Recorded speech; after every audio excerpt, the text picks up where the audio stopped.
ಶ್ರೀರಮಣ ಗೋವಿಂದೋ ಹರ ನಮಃ ಪಾರ್ವತಿ ಪತಯೇ ಹರ ಹರ ಮಹಾದೇವ. ವೇದಾಂತೆ ಚ ಪ್ರತಿಷ್ಠಿತಃ ವೇದಾಂತೆ ಚ ಪ್ರತಿಷ್ಠಿತಃ ತಸ್ಯ ಪ್ರಭುವಸ್ಯ ಪ್ರಸನ್ನೇಶ್ವರಃ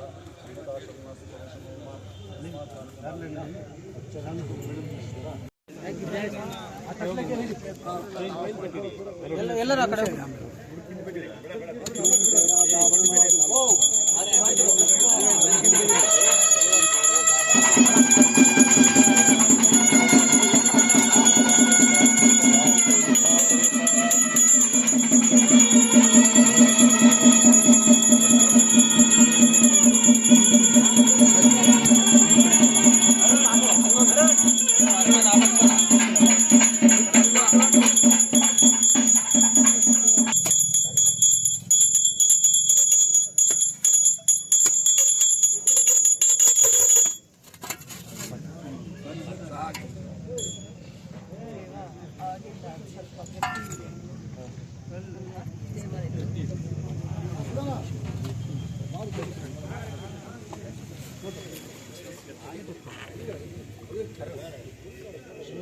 ನಾಲ್ಕು ಐಟಮ್ ಇಟ್ಕೊಂಡಿದೆ, ಎರಡು ಕೈಯಲ್ಲಿ ಒಂದು ಇಟ್ಬಿಡೋದು.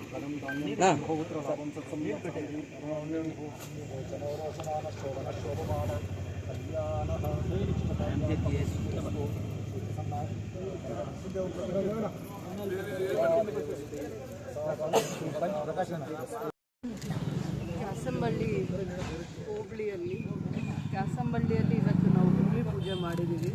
ಇವತ್ತು ವಿಶೇಷವಾಗಿರುವಂಥ ದಿನ ಕೂಡ. ಈ ದಾರಿನ ಅಪ್ಗ್ರೇಡ್ ಮಾಡಿದ್ದೀವಿ. ಯಾವುದು ಅಂದರೆ ಕ್ಯಾಸಂಬಳ್ಳಿಯಿಂದ ಮಡಿವಾಳದಿಂದ ಮುಂದಕ್ಕೆ ಹೋಗುವಂಥದ್ದು ದಾರಿನ ಅಪ್ಗ್ರೇಡ್ ಮಾಡಿದ್ದೀವಿ. ಯಾಕೆ ಅಂತಂದರೆ ಇದನ್ನು ಅಪ್ಗ್ರೇಡ್ ಮಾಡಿರೋದು ವಾಹನಗಳ ದಟ್ಟಣೆ ಜಾಸ್ತಿ ಆಗಿದೆ ಅಂತಂದ್ಬಿಟ್ಟು ಆ ಒಂದು ಕಾರಣದಿಂದ ಇವತ್ತು ವಿಲೇಜ್ ರೋಡ್ ಮಾತ್ರ ಇತ್ತು. PREDಯಿಂದ ಕೆಲಸ ಮಾಡಿದ್ವಿ. ಹಿಂದೆನೂ ಕೂಡ PREDಯಲ್ಲಿ 2-3 ವರ್ಷ ಕೂಡ ಆಗಲಿಲ್ಲ. ವೆಹಿಕಲ್ಸ್ ಏನು ಈ ದಾರಿಯಲ್ಲಿ ಓಡಾಡ್ತಾ ಇದೆ ಮತ್ತು ಆಂಧ್ರ ಗಡಿವರೆಗೂ ಇದು ಕನೆಕ್ಟ್ ಆಗೋದ್ರಿಂದ ವೆಹಿಕಲ್ಸ್ ಮೂಮೆಂಟ್ ಜಾಸ್ತಿ ಇರೋದ್ರಿಂದ ಈ ವಿಲೇಜ್ ರೋಡ್ನ ಅಪ್ಗ್ರೇಡ್ ಮಾಡ್ಕೊಂಡಿದ್ವಿ.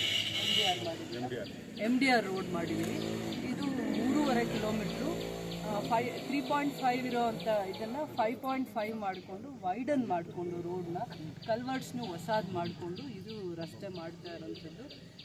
ಮಡಿವಾಳ ಒಂದು ಪ್ಲೇಸಲ್ಲಿ ಕಾಂಕ್ರೀಟ್ ರಸ್ತೆ ಮಾಡ್ಕೊತೀವಿ. ಯಾಕಂದರೆ ಹಿಂದೆನೂ ಕೂಡ ಅಲ್ಲಿ ರಸ್ತೆ ಮಾಡಿದಾಗ ಅದು ಜಾಸ್ತಿ ದಿನ ಉಳ್ಕೊಳ್ಳಿಲ್ಲ. ಅಂದರೆ ವೆಹಿಕಲ್ ಮೂಮೆಂಟ್ಸ್ ಜಾಸ್ತಿ ಆಗಿದೆ ಅಂತಂದ್ಬಿಟ್ಟು ಟೆಕ್ನಿಕಲಿ ನಮಗೆ ಒಂದು ರಿಪೋರ್ಟ್ ಬಂದಿರೋದ್ರಿಂದ ಮಡಿವಾಳ ಜಾಗನ ಕಾಂಕ್ರೀಟ್ ರಸ್ತೆ ಮಿಕ್ಕಿದ ಎಲ್ಲನೂ ಕೂಡ PWDಯಿಂದ ಸ್ಟ್ಯಾಂಡರ್ಡ್ ರೋಡ್ MDR ರೋಡ್ಸ್ ಯಾವ ರೀತಿ ಇರುತ್ತೆ ಆ ಸ್ಟ್ಯಾಂಡರ್ಡ್ ಕ್ವಾಲಿಟೀಸ್ ಇರುತ್ತೆ. ಇದು ಈಗ ಚಿಕ್ಕದ ರೋಡ್ ಇದೆ, ವಿಲೇಜ್ ರೋಡ್ ಇರೋದ್ರಿಂದ ಇನ್ನು ಸ್ವಲ್ಪ 5.5 ಅಷ್ಟು ಅಗಲ ಜಾಸ್ತಿ ಆಗುತ್ತೆ.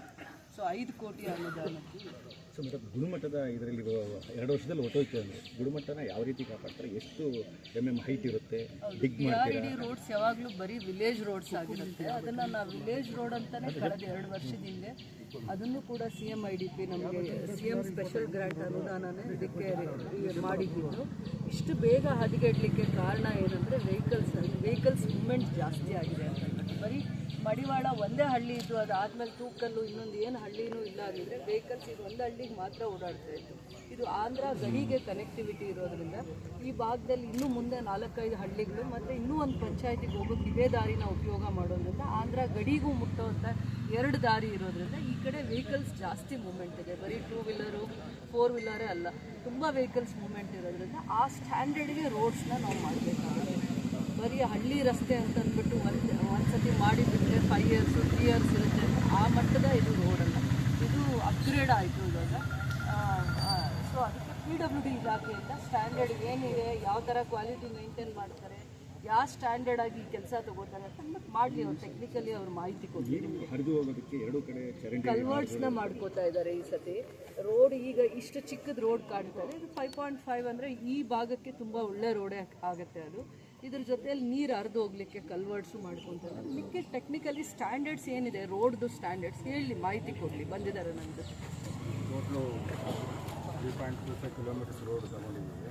ಅದರ 300 ಮೀಟರ್ಸು ಗ್ರಾಮ ಪರಿಮಿತಿಯಲ್ಲಿ ಮಡಿವಾಳ ಗ್ರಾಮ 300 ಮೀಟರ್ಸು CC ರಸ್ತೆ ಮಾಡ್ಕೊಂಡಿದ್ದೀವಿ. ಆಮೇಲೆ ಕಲ್ವರ್ಸ್ ಮಾಡ್ಕೊಳ್ತೀವಿ. ಆಮೇಲೆ 11 ಡ್ರೈನ್ಸ್ ಇರುತ್ತೆ. 5.75 ಎಕ್ಸಿಸ್ಟಿಂಗ್ ಇದೆ, ಇದನ್ನು 5.5 ವಿಡ್ತ್ ಮಾಡ್ಕೊತೀವಿ. ವೆಟ್ನಿಕ್ಸ್ ಇದೆ, GSB ಇದೆ, ಸ್ಟ್ಯಾಂಡರ್ಡ್ಸ್ ಇದೆ, ಸ್ಟ್ಯಾಂಡರ್ಡ್ ಆಗಿ ಮಾಡ್ತೀವಿ. ಈ ಲೈಟಿಂಗ್ ವ್ಯವಸ್ಥೆ ಏನಾದರೂ ಬರುತ್ತಾ? ಬಾರ್ಡ್ರ್ ಇರೋದ್ರಿಂದ ಏನಾದರೂ ಲೈಟಿಂಗ್ ವ್ಯವಸ್ಥೆ ಬಾರ್ಡ್ರ್ ಕನೆಕ್ಟಿವಿಟಿ ಇರೋದ್ರಿಂದ ವೆಹಿಕಲ್ ಜಾಸ್ತಿ ಬರ್ತಾರೆ ರೋಡ್ಸ್ನ ಮಾತ್ರ ಮೇಂಟೈನ್ ಮಾಡ್ತಾರೆ. ಗ್ರಾಮ ಪಂಚಾಯತಿ ಇತಿಮಿತಿಯಲ್ಲಿದ್ದಾಗ ಏನು ಸೇಫ್ಟಿ ಮೆಷರ್ಸ್ ಮಾಡಬೇಕು ಅದು ಗ್ರಾಮ ಪಂಚಾಯತಿಯಿಂದ ಆಗೋದು ಗ್ರಾಮ ಪಂಚಾಯತಿಯಿಂದ. ಆ ಪರಿಮಿತಿ ಬಿಟ್ಟ ಮೇಲೆ ಬೇರೆ ಹೇಗೆ ಮಾಡಬೇಕು ಅಂತ ಅಂದ್ಬಿಟ್ಟು ಆ ಥರದ ಮಾಹಿತಿ ತಗೊಂಡು ಇದು ರೋಡಿಗೆ ಮಾತ್ರನೇ ಜಾಸ್ತಿ ಹೆಚ್ಚಿನ ಆದ್ಯತೆ ಕೊಡ್ತಾ ಇರೋದು. ಸ್ಕೂಲ್ ಮಕ್ಕಳು ಜಾಸ್ತಿ ಓಡಾಡ್ತಾರೆ ಈ ಭಾಗದಲ್ಲಿ. ಸ್ಕೂಲ್ ಮಕ್ಕಳಿಗೂ ಇದು ಒಂದೇ ಜಾಗ ಇರೋದು. 3-4 ಪಂಚಾಯತಿಯಿಂದ ಈ ದಾರಿನ ಬಳಸ್ತಾರೆ ಶಾಲೆಗೆ ಹೋಗುವಂಥ ಸಂದರ್ಭದಲ್ಲಿ. ಮತ್ತು ಬೇರೆ ಕನೆಕ್ಟಿವಿಟಿ ಯಾವುದೇ ಒಂದು ಈ ಕಡೆ 10-12 ಹಳ್ಳಿಯಿಂದಲೂ ಕ್ಯಾಸಂಬಳ್ಳಿಗೆ ಪ್ರತಿ ಸಂದರ್ಭದಲ್ಲೂ ಬರೋವಂತಿದ್ದಾರೆ. KGFಗೆ ಎಷ್ಟು ಈ ದಾರಿ ಉಪಯೋಗ ಆಗುತ್ತೋ ಅದೇ ರೀತಿ ಕ್ಯಾಸಂಬಳ್ಳಿಗೆ ಇದು ಉಪಯೋಗ ಆಗುತ್ತೆ. ಅದಾದಮೇಲೆ ಆಂಧ್ರ ಕಡೆ ಯಾರು ಹೋಗಬೇಕು ಅಂತಂದ್ರು ಈ ಕನೆಕ್ಟಿವಿಟಿನ ಯೂಸ್ ಮಾಡೋವಂಥದ್ದನ್ನು ಜಾಸ್ತಿ ಆಗಿದೆ. ಅದರಿಂದ ಇದು ವಿಲೇಜ್ ರೋಡ್ ಆಗಿ ಇದನ್ನು ಮೇಂಟೈನ್ ಮಾಡೋಕ್ಕಾಗಲ್ಲ ಅಂತ ಕನ್ಫರ್ಮ್ ಮಾಡಿದ್ಮೇಲೆ, ಟೆಕ್ನಿಕಲ್ ಗ್ರೌಂಡ್ಸ್ ಕನ್ಫರ್ಮ್ ಮಾಡಿದ್ಮೇಲೆ ಇದನ್ನು ಅಪ್ಗ್ರೇಡ್ ಮಾಡಿದ್ವಿ. ಏನೇ ಮಾತಾಡಿದ್ರು ಕೂಡ ವಿರೋಧ ಪಕ್ಷದಲ್ಲಿರೋರು ಮಾತಾಡೋದು ಹೇಳಿಕೆ ಆಗುತ್ತೆ. ರೈತರು, ಜನಸಾಮಾನ್ಯರು, ಬಡವರು, ಆರ್ಥಿಕವಾಗಿ ಕೆಳವರ್ಗದಲ್ಲಿರುವಂಥವ್ರು ಮಾತಾಡುವಂಥವ್ರು ಆಗಬೇಕು. ಅವರು ಧ್ವನಿಗೂಡಿಸಿದ ಮೇಲೇ ನಾವು ಇದಕ್ಕೆ ಏನು ಯಾವ ಪರಿಸ್ಥಿತಿಗೆ ಬಂದಿದ್ದೀವಿ, ಏನೆಲ್ಲ ಕಷ್ಟಗಳನ್ನ ಕಾನ್ಸಿಕ್ವೆನ್ಸಸ್ನ ಫೇಸ್ ಮಾಡ್ತಾರೆ ಪ್ರತಿಯೊಬ್ಬ ಕಾರ್ಮಿಕ, ಒಬ್ಬ ರೈತ, ದಿನ ದುಡಿದು ಬದುಕುವಂಥವ್ರಿಗೆ ಏನೆಲ್ಲ ಹೊರೆ ಆಗುತ್ತೆ ಅನ್ನೋದು ಅವ್ರು ಫಸ್ಟು ಮಾತಾಡಲಿ.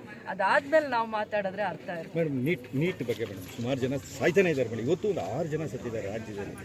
ಬೇರೆ ಬೇರೆ ರಾಜ್ಯಗಳಲ್ಲಿ ನೀಟ್ ಪರೀಕ್ಷೆಯಿಂದ ಅವ್ಯವಸ್ಥೆ. ಅದನ್ನು ರಾಹುಲ್ ಗಾಂಧಿ ಅವರು ಏನು ವ್ಯವಸ್ಥೆ ಸೆಂಟ್ರಲ್ ಗೌರ್ಮೆಂಟ್ದು ಒಂದು ಎಜುಕೇಷನ್ ಸಿಸ್ಟಮ್, ನಮ್ಮಲ್ಲಿ ಎಜುಕೇಷನ್ ಸ್ಟ್ಯಾಂಡರ್ಡ್ಸ್ನ ಬೇರೆ ಇಡೀ ದೇಶದಲ್ಲಿ ಎಲ್ಲ ಮಕ್ಕಳು ಕರ್ನಾಟಕದ ಎಜುಕೇಷನ್ ಸಿಸ್ಟಮ್ನ ಬೇರೆ ಎಲ್ಲ ದೇಶದಲ್ಲೂ ನಮಗೆ ಕ್ವಾಲಿಟಿ ಆಫ್ ಎಜುಕೇಷನ್ಗೆ ಎಷ್ಟು ಆದ್ಯತೆ ಕೊಡ್ತಾರೆ ಅಂದರೆ ಇಂಪಾರ್ಟೆನ್ಸ್ ಕೊಡ್ತಾರೆ ಅಂತಂದರೆ ಅದನ್ನು ನಾವು ಅರ್ಥ ಮಾಡ್ಕೊಂಡ್ಮೇಲೆ ಮಕ್ಕಳ ಮನಸ್ಸಿಗೆ ಎಷ್ಟು ಆಘಾತ ಆಗುತ್ತೆ. ಯಾರು ಒಂದು ದಿನಾನೂ ಬಿಡದೆ 8 to 10 hours ಪರಿಶ್ರಮ ಏನು ಆ ಮಕ್ಕಳು ಮಾಡಿರ್ತಾರೆ, ಪ್ರಯತ್ನ ಮಾಡಿರ್ತಾರೆ, ಹಿಂದೆನೇ ಇಷ್ಟು ಅವರ್ ಓದ್ಕೋಬೇಕು ಅಂತ, ಅದಕ್ಕೆ ನಾವು ಆ ಗೌರವ ಕೊಡಬೇಕು ಅಂದರೆ ಆ ಮಕ್ಕಳಿಗೆ ಇದೇನು ತುಂಬ ಕಷ್ಟ ಅಲ್ಲ. ಈ ಒಂದು ವ್ಯವಸ್ಥೆನ ತುಂಬ ಜವಾಬ್ದಾರಿಯಿಂದ ಮಾಡಬೇಕು. ಬೆಳೆಯುವಂಥ ವಯಸ್ಸು 18 years, ಅದು ಮಕ್ಕಳ ಮನಸ್ಸು ಮೇಲೆ ಆಘಾತ ಮಾಡುವಂಥದ್ದು, ಗಾಯ ಮಾಡುವಂಥದ್ದು, ಅವ್ರ ಪರಿಶ್ರಮಕ್ಕೆ ಬೆಲೆ ಇಲ್ಲ ಅನ್ನೋವಂಥದ್ದು ಆ ಒಂದು ಯಾವುದೇ ಒಂದು ಸರ್ಕಾರ ಮಾಡಬಾರ್ದು. ಅವರು ಬೆಳೆಯುವಂಥ ವಯಸ್ಸು, ಅವರಿಗೆ ಶ್ರದ್ಧೆ ಇದೆ, ಭಕ್ತಿ ಇದೆ, ಎಲ್ಲೋ ಹಾಸ್ಟೆಲಲ್ಲಿ ಹೋಗಿ ಓದ್ತಾ ಇರ್ತಾರೆ, ಟ್ಯೂಷನ್ಸ್ ತೊಗೊತಾರೆ. ತಂದೆ ತಾಯಿಗೂ ಆರ್ಥಿಕವಾಗಿ ಮಕ್ಕಳನ್ನ ಪದೇ ಏಕಾಗ್ರತೆಗೆ ಕೂರಿಸಿ ಅವರಿಗೆ ಜವಾಬ್ದಾರಿ ಇಲ್ಲದೆ ಇರೋ ವಯಸ್ಸಲ್ಲಿ ಗುರುಗಳು, ತಂದೆ ತಾಯಿ ಎಲ್ಲರಿಗೂ ಒಂದು ಕಡೆಯಿಂದ ನೋವಾಗುವಂಥ ಒಂದು ಪರಿಸ್ಥಿತಿ ಬಂದಿದೆ. ಸರ್ಕಾರದ ಆಲೋಚನೆಗಳು ಮತ್ತು ಉದ್ದೇಶ ಮತ್ತು ಪಾರದರ್ಶಕತೆ ಅಂತ ಬಂದಾಗ ಈ ಮಕ್ಕಳ ಮನಸ್ಸಿಗೆ ಆಘಾತ ಆಗಿದೆ, ನೋವಾಗಿದೆ. ಮಕ್ಕಳ ಜೀವ ಏನಿದೆ ಅದು ಎಲ್ಲದಕ್ಕಿಂತ ಬೆಲೆ ಬಾಳುವಂಥದ್ದು, ಅದಕ್ಕೆ ಬೆಲೆನೇ ಕಟ್ಟೋಕ್ಕಾಗಲ್ಲ. ಅದಕ್ಕೆ ಸರ್ಕಾರದ ವೈಫಲ್ಯತೆ ಜಾಸ್ತಿ ಕಾಣ್ತಾ ಇದೆ. ವೈಫಲ್ಯತೆ, ತಪ್ಪು ವಿದ್ಯಾರ್ಥಿಗಳ ಹಂತದಲ್ಲಿ ತಪ್ಪಾದಾಗ ಅದನ್ನು ಬಹಳ ತೀಕ್ಷ್ಣವಾಗಿ ವಿರೋಧ ಮಾಡಿ ಶಿಕ್ಷೆಗೆ ಅದನ್ನು ಏನು ಮಾಡಿದರೆ ಈ ಪರಿಸ್ಥಿತಿ ಬರ್ತಾ ಇರಲಿಲ್ಲ. ಯಾಕೆ ನಾವು ನ್ಯಾಷನಲ್ ಪಾಲಿಸಿನ ಯಾಕೆ ಒಪ್ಕೋಬೇಕು? ನಮ್ಮ ಮಕ್ಕಳು ಸಫರ್ ಆಗುವಾಗ ನಾವು ಯಾಕೆ ಒಪ್ಕೋಬೇಕು? ನ್ಯಾಯ ಸಿಕ್ಕೋರಿಗೂ ಒಪ್ಕೋಬೇಕು. ನ್ಯಾಯನೇ ಸಿಗಲ್ಲ, ಮಕ್ಕಳಿಗಿಂತ ಹೆಚ್ಚು ಏನೂ ಅಲ್ಲ, ಅವ್ರ ಪರಿಶ್ರಮಕ್ಕಿಂತ ಹೆಚ್ಚಿನೇನೂ ಅಲ್ಲ. ಅವ್ರಿಗೆ ಬೆಲೆ ಸಿಗ್ತಾ 1 ವರ್ಷ, ಇನ್ನು ಸ್ವಲ್ಪ ಜನ ಸೆಕೆಂಡ್ PUC ಆಗಿರೋರು 1 ವರ್ಷ ತಮ್ಮ ಎಜುಕೇಷನ್ನ ಬಿಟ್ಟು ಓದ್ಕೋತಾ ಇರ್ತಾರೆ. ಅವರಿಗೆಲ್ಲ ಏನು ನ್ಯಾಯ ಸಿಕ್ತು? ಯಾವ ಥರ ಅವ್ರು ನೋವು ಹೇಳ್ಕೊತಾರೆ, ತಂದೆ ತಾಯಿ ಕಷ್ಟ ಹೇಳ್ಕೊತಾರೆ. ಇದು ಅನ್ಯಾಯ, ಇದು ಮೋಸ.